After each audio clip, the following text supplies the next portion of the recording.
documentaries, but people just tend to hear, but they don't utilize. Why don't you be a good listener and a good practitioner?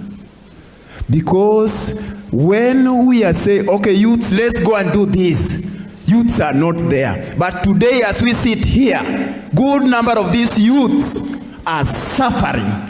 It's youths who are suffering, and it's youth who is supposed to have the what we call the hoe. Your hoe is the voting card. Now we are doing the registration. Good number of you are not even voting.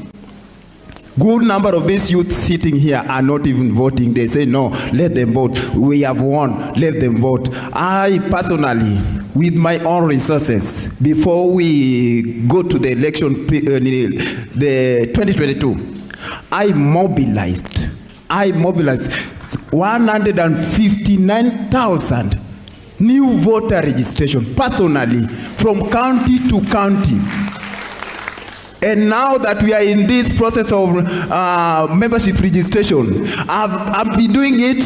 So why don't we come together? Because unity is strength, and we cannot get that strength if we don't have a unity. We are waiting for Baba, but when Baba said, let's go and do this, no one is there to be seen. May we have that strength to work together as one family to protect the future, because there's something called proper prior planning produce perfect performance. How can we perform if we don't do it? May God bless you. God bless Kenya. One thing I'm praying for you is long life, because it's just around the corner. I know it's coming. Thank you so much. Thank you. Give the next speaker on the other side, behind there.